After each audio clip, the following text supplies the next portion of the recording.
মাত্র 7 বছরে বাংলাদেশে ঋণের পরিমাণ দ্বিগুণ হয়ে গিয়েছে।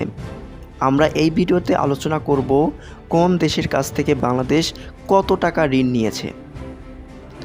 বড় অবকাঠামো নির্মাণ, বিদ্যুৎ প্রকল্প এবং নানা উন্নয়ন কর্মকাণ্ডের জন্য বাংলাদেশ যে ঋণ নিচ্ছে তার পরিমাণ মাত্র 7 বছরের মধ্যে দ্বিগুণ হয়ে গিয়েছে। বাংলাদেশ এখন যে ঋণ করছে তার একটি বড় অংশও যাচ্ছে সেই ঋণ পরিশোধের পিছনেই। বৈদেশিক ঋণের পরিমাণ শত বিলিয়ন ডলারের মাইলফলক স্পর্শ করার পর পরিস্থিতি বিশ্লেষণ করে অর্থনৈতিকবিদরা বারবার বাংলাদেশকে বিষয়টি নিয়ে সতর্ক করছেন। আন্তর্জাতিক সংস্থার পাশাপাশি বাংলাদেশ বিভিন্ন প্রকল্প বাস্তবায়ন এবং বাজেট সহায়তার জন্য বিভিন্ন দেশের কাছ থেকে ঋণ নেয়।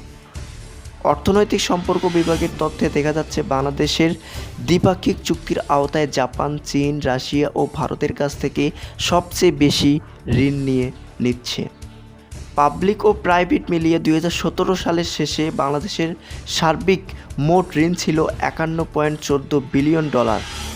2023 সালের শেষে প্রান্তিকালে এটি 100.63 ডলারে পৌঁছায়। ভাবা যায়। বৈদেশিক ঋণ বৃদ্ধির সাথে সাথে এর সুদ এবং আসল পরিশোধের পরিমাণ প্রতি বছর বাড়ছে। অর্থনীতির বিভিন্ন সূচক, রাজস্ব আহরণ, রপ্তানি বাণিজ্য, ডলার সংকট ও রিজার্ভ পরিস্থিতি বিশ্লেষণ করে অর্থনীতিবিদরা আশঙ্কা করছে ভবিষ্যতে বৈদেশিক ঋণ পরিশোধ করতে গিয়ে বাংলাদেশের অর্থনীতি আরও চাপের মুখে পড়বে।